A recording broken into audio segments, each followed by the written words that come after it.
Bonjour et bienvenue dans Toute Confidence sur lesfrançais.press. Notre invitée aujourd'hui, Samantha Cazebonne, bonjour. Bonjour. Sénatrice des Français établis hors de France, membre du groupe Rassemblement des démocrates, progressistes et indépendants au Sénat. Vous êtes chez Renaissance pour votre attachement politique. Merci de nous accorder cette interview. Samantha Cazebonne, avant de devenir parlementaire, certains ne le savent peut-être pas, vous étiez proviseur d'un établissement français à l'étranger.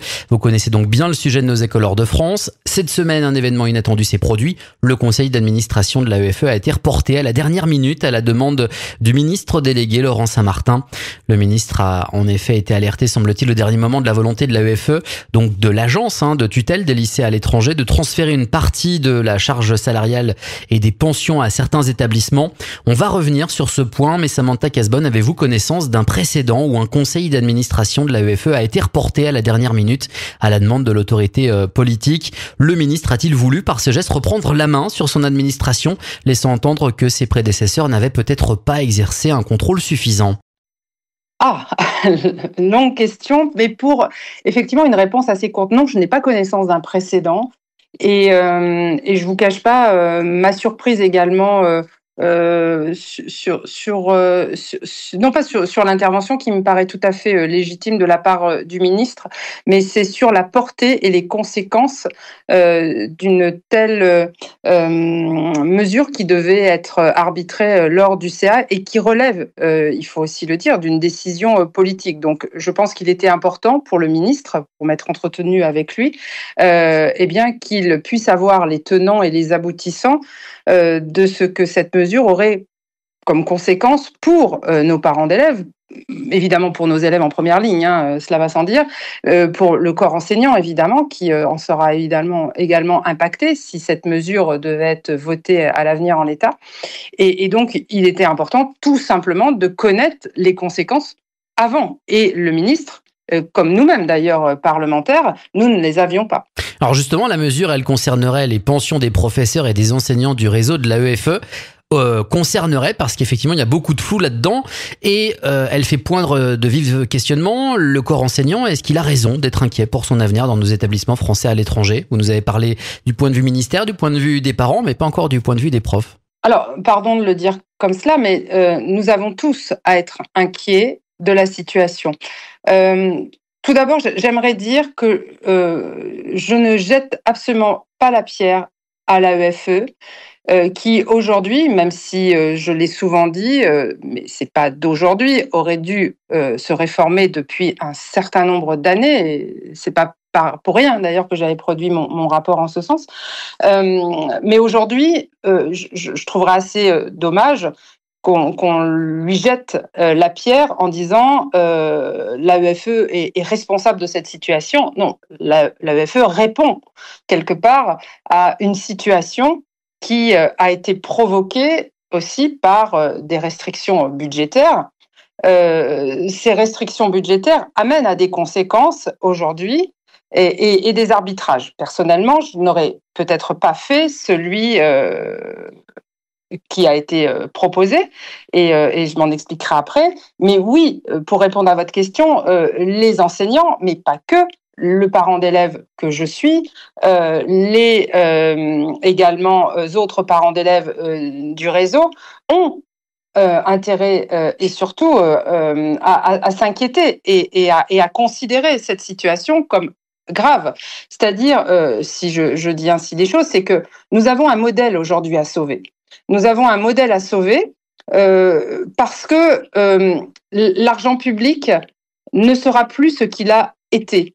Il va falloir que nous l'entendions, il va falloir que nous en prenions collectivement conscience. Aujourd'hui, il y avait déjà une école à 3 vitesses. Il y avait l'école des parents français d'établissements partenaires qui n'avaient aucune aide publique. Aucune. Il y avait les parents des conventionnés qui avaient une certaine aide publique qui n'était pas négligeable et qui pouvait se monter à jusqu'à 1 700 €, indépendamment des ressources familiales de la famille, indépendamment, je le redis, qu'on soit millionnaire ou qu'on soit au SMIC, on avait la même aide, c'est-à-dire la même aide nette dans un conventionné. Et puis, il y avait ceux qui sont toujours ceux qui ont la chance d'être dans des EGD et qui ont une aide bien plus importante que les autres. Aujourd'hui, ces 2 derniers modèles ne trouvent plus leur équilibre financier en raison, effectivement, d'une charge qui date de 2008, qui n'est pas d'hier, vous l'entendez bien, 2008, qui aurait amené sur cet espace-temps, entre 2008 et maintenant, un certain nombre de réformes. Elles n'ont pas été menées, dont acte. Aujourd'hui, avec la restriction budgétaire dernière des 25 millions d'euros qui ont été d'ailleurs, à mon grand regret, portés par le groupe UC au Sénat, sur lequel, évidemment, moi, je n'étais pas favorable, mais qui amène aujourd'hui à trouver en urgence ces 25 millions d'euros en plus des 25. Si les 25 premiers auraient pu être amortis, aujourd'hui, ce sont 50 qui doivent être amortis. Et donc, l'agence a proposé une mesure, malheureusement, et j'ai envie de dire malgré elle, assez brutale, qui est de reporter cette charge. Et donc, ce financement, en partie aussi des pensions civiles qui, aujourd'hui, grèvent le budget de l'agence. Pour vous dire, l'État verse une subvention publique de 120 millions d'euros, mais aujourd'hui, c'est plus de 186 millions, plus ou moins, ou 189, je ne sais plus précisément, qui sont à couvrir pour ces financements de pensions civiles. Donc, il y a un différentiel que l'agence ne peut plus combler, et en plus, je vais dire, aggravé, je dirais, par cette réduction budgétaire. Donc aujourd'hui, la solution un peu de facilité était de dire, reportons sur les établissements EGD et conventionnés, qui sont les plus aidés du réseau, ce lissage à travers une augmentation ou une diminution, ça dépend comment on se place, de la prise en charge justement des salaires versés par l'agence aux établissements scolaires pour payer les profs. Samantha Casbonne. En question, ce sont les D3, ce sont les détachés. Voilà, pardon, oui. Samantha Casbonne, vous avez dit que cet arbitrage, vous n'étiez pas d'accord avec lui. Quel aurait été le vôtre d'arbitrage si vous aviez été le ministre ? Alors, je crois que d'ailleurs, les sujets en question ont été évoqués. Ils reprennent tout simplement les points aussi que j'avais soulevés. Alors, sans soulever de polémique, parce qu'aujourd'hui, on n'est plus à l'heure des polémiques. On est à l'heure des réponses et des propositions. Et moi, j'invite d'ailleurs tous ceux qui trouveraient une polémique à cette proposition. Donc, ce que vous allez nous dire est une proposition également. Et pas une polémique. C'est bien ce qu'il faut comprendre. Non, pas du tout. Et pas du tout. Et pourquoi je le dis ? Parce que ça a été un moment assez douloureux quand un établissement, un jour, a utilisé cette manière. Mais je pense que tout le monde va le comprendre. Elle est aujourd'hui à travailler sérieusement en partenariat avec les syndicats, me semble-t-il en tout cas, pour justement protéger au mieux à l'avenir nos enseignants, puisqu'on parlait d'eux à l'instant.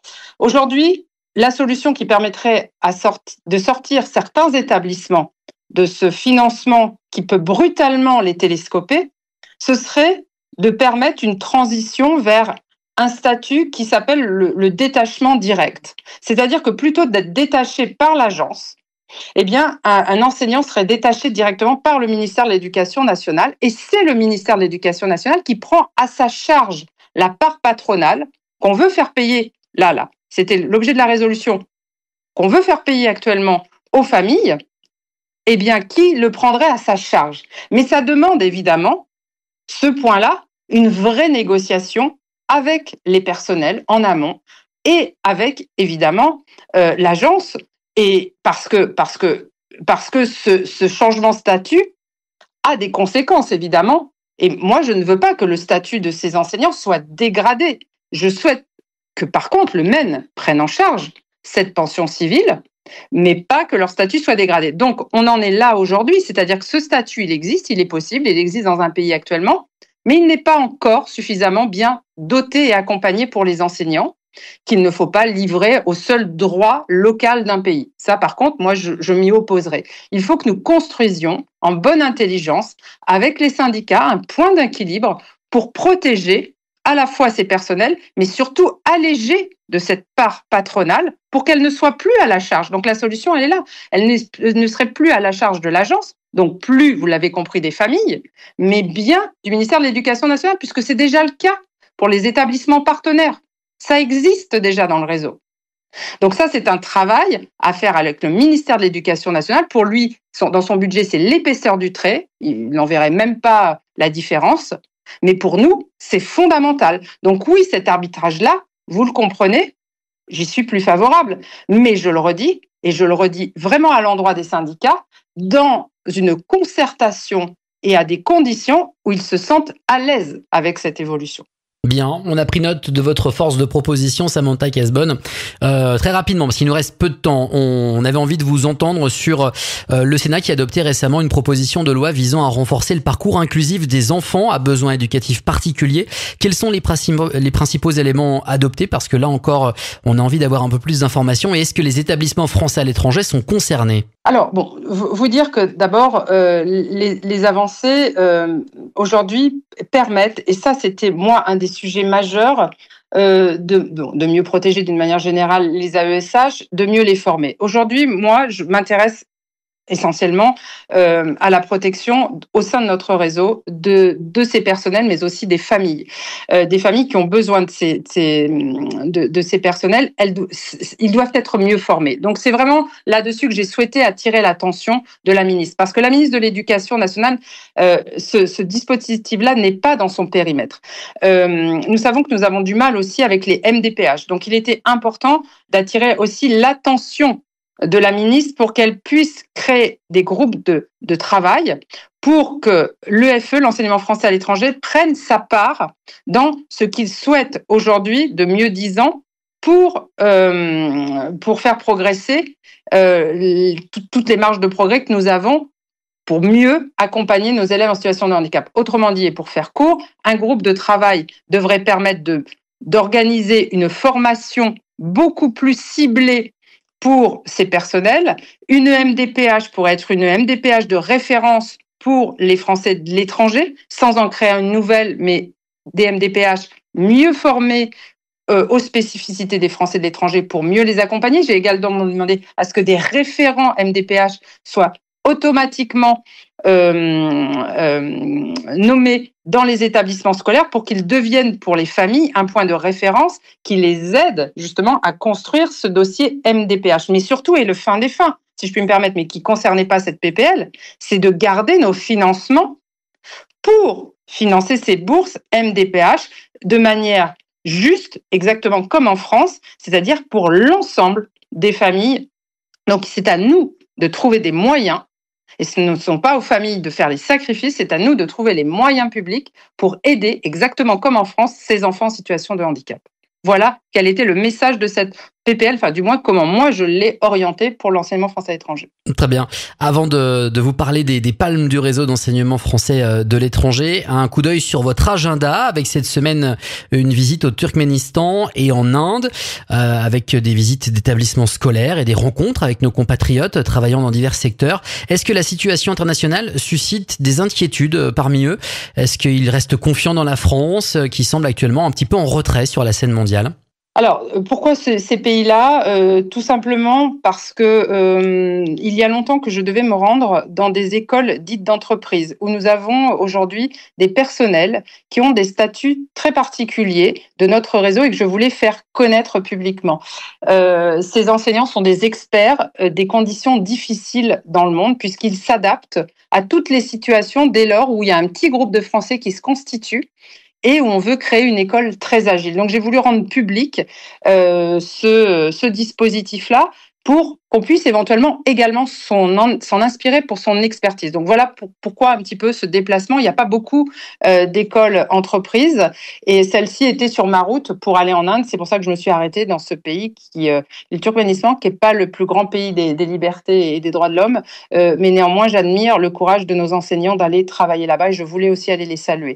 Voilà, donc maintenant pour revenir à la situation géopolitique, bon évidemment elle n'est pas simple, je pense qu'on l'a tous bien en tête. Maintenant, je vous cache pas que moi, ce qui m'intéresse, c'est comment protéger au mieux nos personnels et nos parents et nos élèves en tant que sénatrice française de l'étranger et lorsqu'il faut les évacuer de certaines zones et entre autres, je crois qu'en Israël, c'est ce qui s'est passé. Il s'est passé il y a encore quelques mois au Liban. Nous sommes, nous, la France, présents par le biais de nos consulats, que je remercie également, en prise directe avec ces familles-là qui sont victimes des gestions de conflits actuellement à l'international. Maintenant, je ne vous cache pas qu'à mon niveau, je ne rencontre ni le président Trump, ni le président iranien, puisque c'est le sujet, ni celui israélien. Donc, je laisse à des gens bien mieux placés que moi, voilà, la finalité des décisions, parce qu'elles ne sont pas de mon niveau. Moi, je ne fais qu'aider les Français, malheureusement victimes de tout cela. Et pour conclure, Samantha Cazebonne, vous êtes à l'origine des palmes du réseau d'enseignement français à l'étranger, qui ont connu un franc succès lors de la première cérémonie en mars dernier. Pouvez-vous nous confirmer qu'il y aura une deuxième édition de ces palmes? Et si oui, est-ce qu'il y a déjà une date à retenir pour les candidatures? Oui, bien sûr, il y en aura non seulement une deuxième, mais cette deuxième amènera un certain nombre de variantes dont je réserve la surprise et je vous en donnerai la primeur si vous le souhaitez dès début septembre, puisque nous avons proposé quelques petites évolutions qui vous permettront et qui vous réjouiront, j'en suis certaine, puisque nous aurons dans un temps extrêmement compté, puisque là, nous essaierons de ne pas dépasser sur notre timing le jour de la cérémonie, mais vous verrez avec beaucoup d'originalité, puisque nous irons en région dans le monde, j'entends, puisque le monde est régionalisé ou en forme de zone, et nous irons cibler un certain nombre de zones, vous verrez, pour pointer des focus sur des particularités que vous ne connaissez pas encore de ce réseau, et nous mettrons en avant un certain nombre, là encore, d'actions pour que beaucoup plus d'établissements puissent avoir les honneurs de la Sorbonne, parce que c'est fondamental, on le voit partout où je peux me déplacer, où les gens ont été mis en avant dans leurs actions et leur travail et leur engagement par les palmes à la Sorbonne, mais il y a une véritable fierté, donc il faut que nous poursuivions, et non seulement poursuivions, mais l'amplifions. La date vous sera communiquée très prochainement, ce sera là encore tout début mars. Et vous dire qu'il y aura également, et ce sera mon dernier point, puisqu'on ne peut pas être indifférent aujourd'hui à tout ce qui se passe dans le monde, vous l'avez dit, sur un plan géopolitique, et nous souhaitons aujourd'hui apporter une thématique d'honneur sur les femmes afghanes, en mettant en avant, puisque nous avions à l'époque des établissements à Kaboul, et il est important pour nous qu'on se rappelle aujourd'hui que ces femmes sont réduites à des non-droits, et même parfois à des sous-droits, inférieurs à des animaux, et il est important pour nous de faire en sorte que la Sorbonne puisse aujourd'hui être aussi un porte-voix, puisqu'il ne leur reste malheureusement pas grand-chose, sauf parfois à nous écouter via des réseaux qu'elles peuvent avoir via des ondes, et bien nous leur envoyer des messages, et je compte sur l'enseignement français à l'étranger, mais je réserve là évidemment les modalités et puis la manière dont on pourra leur apporter un soutien à ces femmes et à ces jeunes filles afghanes aujourd'hui qui souffrent dans leur chair,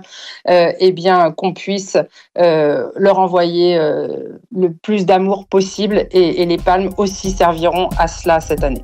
Merci beaucoup Samantha Cazebonne. Le rendez-vous est pris pour avoir plus d'informations à la rentrée, bien évidemment. Merci d'avoir accepté notre interview pour participer à ce rendez-vous en toute confidence qui revient très prochainement sur les Français.press. On peut, avec peut-être un peu d'avance, vous souhaiter de bonnes vacances à vous, Samantha Cazebonne, les souhaiter également à la communauté scolaire. Et puis pendant l'été, les Français.press continueront à vous informer, vous abonner à notre newsletter ou vous restez connectés à nos différents supports. Merci beaucoup. Merci.